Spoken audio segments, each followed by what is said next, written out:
Please do not listen to this audio if you are driving, operating any machinery, or doing anything that requires your full attention. Thank you.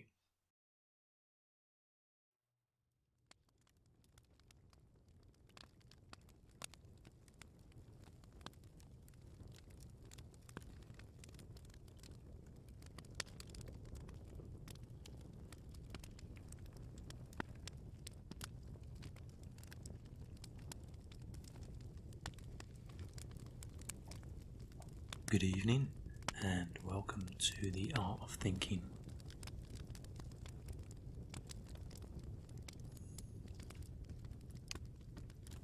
I think by now you know to get yourself comfortable.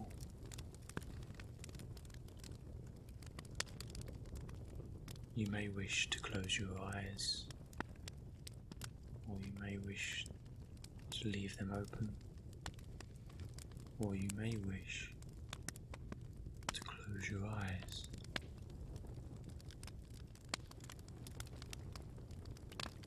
Our story tonight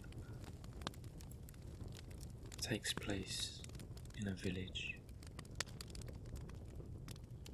far from here in both time and place,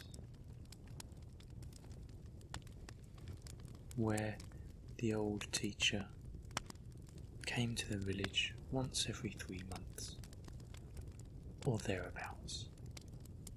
It was a remote village tucked deep away, and it was as far from the capital cities as any village in the country could be. The people were simple, hard-working. Their lives were governed by the stars and the seasons, and so our teacher liked to believe by his occasional visits. The teacher had known the community for many seasons. He had a strong fatherly interest in their affairs. Among all the people in the village, he identified one particular boy as having something out of the ordinary, something indefinable and special. The boy, James, seemed to have an intelligence and sensitivity that could not be easily discerned in his peers or elders. Like the teacher, he seemed to be a boy marked out to lead. When James was old enough, the teacher arranged with the village elders to have him sent to the capital. James was to enter the seminary and study to become a teacher himself in order to return and lead his community in the way his teacher wished it. And so the time came, and the young man set out on his journey to the capital. He began his journey on foot, along precarious paths, trekking across steep mountains, and then by horse, and then by car, and then by train, so that after many days of travel, he finally arrived at the gate of the seminary in the main square of the capital city. And the boy studied hard, mindful of his debt of gratitude and obligation to his teacher and to his community who had saved hard to send him there. He loved the life and the discipline and the rituals and the sense of community, learning and devotion. And so he worked diligently in every way that was required of him through the long years of his training, dedication and service. After several years, a letter arrived. It was a letter from his village congratulating him on his imminent entry to teacherhood after so many years of study and discipline. The letter respectfully invited him to return to the village and share his experiences of all the things he had done and achieved in the capital, a place where few villagers had ever been. The invitation asked him to share his experiences in the village hall with the whole community, and as a coincidence would have it, the invitation was for a day exactly 1 year on from the day he received the letter. After James had finished reading the letter, he was filled with a troubling mixture of pride and humility, and he resolved to prepare a presentation for his village that would be all of many things, fitting his new status, yet humble and grateful for the sacrifices the community had made on his behalf, sharing the wonders of the capital city, yet mindful of the unsophisticated wisdoms in the countryside, and much more besides. He became obsessed with the idea of preparing the perfect presentation. All his spare time he dedicated to working, honing, refining his speech. Every evening after studies, he would wander around the gardens and the orchards rehearsing parts of his masterpiece. Finally, the day came, and soon after, he left. He took the train, then the cart, the horse, and finally the precarious trail that led him by foot to the village in the valley from where he had begun his journey so many years before. He arrived at the appointed hour on the appointed day to deliver his presentation to the people in the village hall. But there was no one around.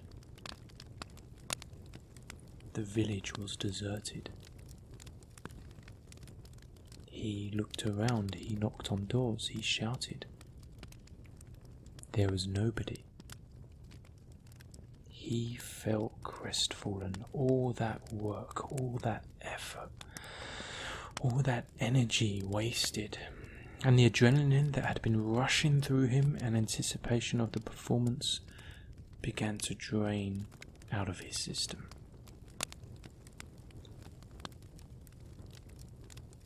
He sat for a while in silence, in his thought.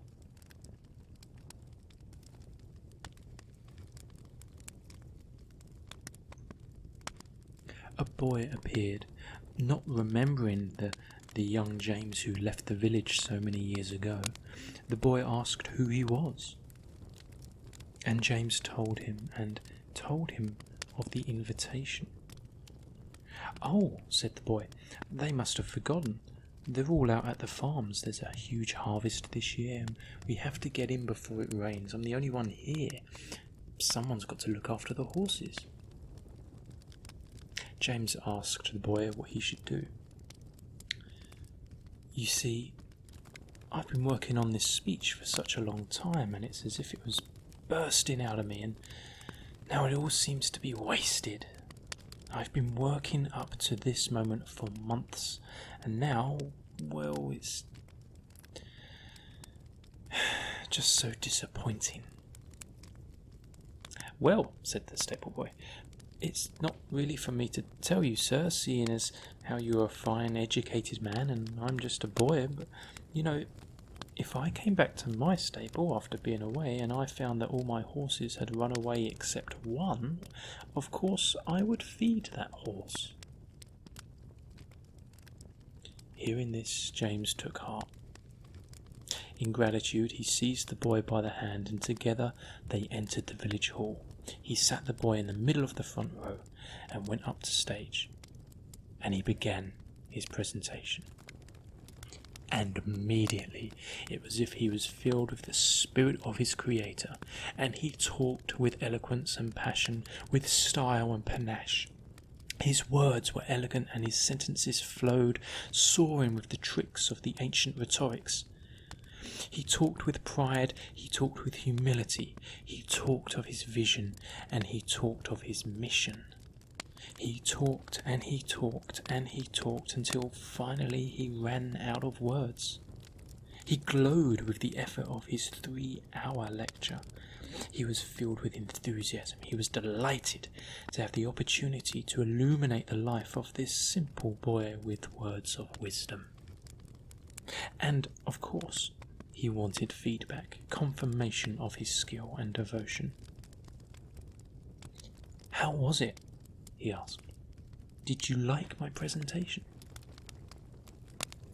"Well," said the stable boy, rubbing life back into his numb limbs, "as I said, sir, it's not really my place to tell you what's being what, being as I'm just a simple boy and you're a fine educated man. However, as I said before, if all my horses had run away except one, of course I would feed that horse.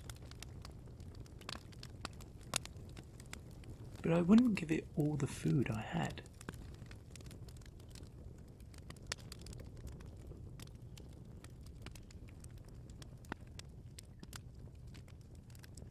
Good night.